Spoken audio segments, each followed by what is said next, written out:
these kind of challenges that we have, poverty, social cohesion, we need to work together. Y de futuro, partimos el tema del urbanismo como elemento central, la ordenación y el uso del territorio. Tenemos el plan director urbanístico metropolitano, que está en este momento en trámite de aprobación. I think it was in 2013, it was kind of like the official kickoff of the whole process. The Metropolitan Area of Barcelona es una institución ya antigua, con diferentes formas, ha llegado a lo que es la institución actual, ¿no? Creada por ley del Parlamento de Cataluña en el año 2010, constituida en el 2011, y ha tenido los retos que ha tenido es el de consolidar un proyecto de gobernanza del territorio metropolitano. Una gobernanza que basa y su origen lo tiene en la ordenación urbanística, en el urbanismo, pero que lo convierte en una administración territorial. Todas las cuestiones vinculadas a la gestión y el uso del territorio son los que en el ámbito de gobernanza del área metropolitana.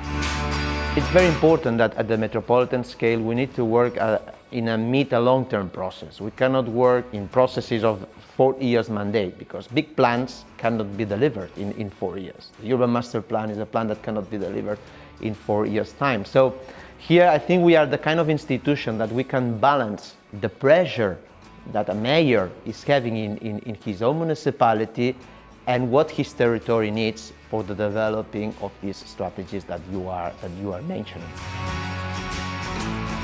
So they did like many different studies on different topics, like, I don't know, this is like urban fabric, mobility and transport infrastructures. The idea of this is that it gave us the objectives in terms of mobility and urban development or urban planning, right? Political support, technical and financial resources, and a lot of work.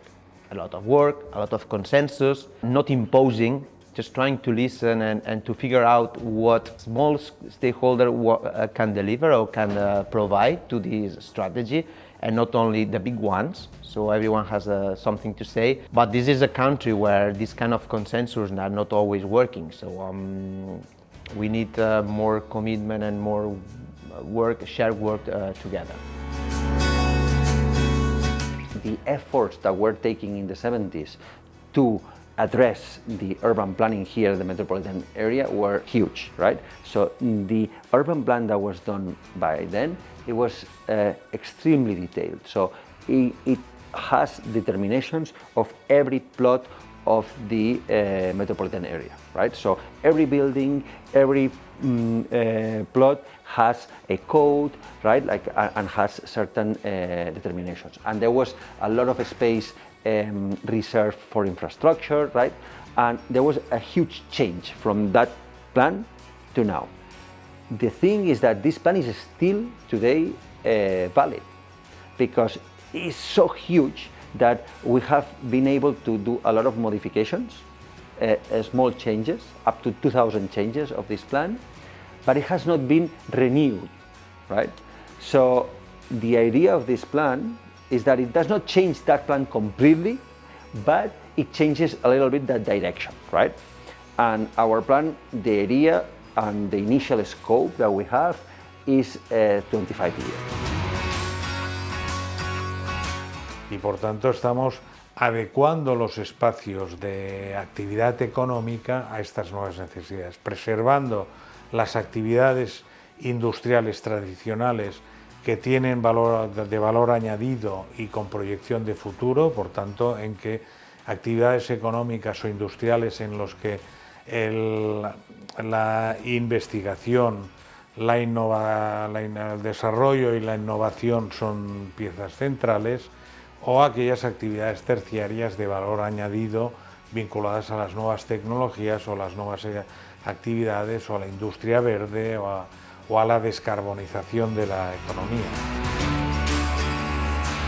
We are trying to convince the European Union, but also the national governments, that it's very important to work in a metropolitan scale, in a functional urban scale, to solve many of the challenges that our cities are facing.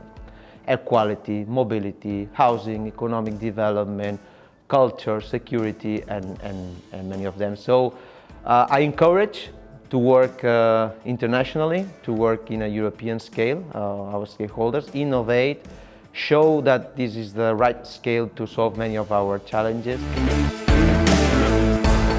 What we do, and I think it's a super interesting job, I really like that, is that we kind of like are constantly negotiating, right? Seeing, listen, from the technical perspective, that makes sense. But then we sit with the municipality, we sit with citizens, we sit with other municipalities, with political parties, with other administrations, and say, listen, this is too expensive, this does not make sense from our perspective, this creates these impacts, and all that. Tradicionalmente, las ciudades, desde su creación, son el espacio de protección, son espacios de protección del ciudadano, es donde se permite un desarrollo social, cultural, económico en un espacio seguro.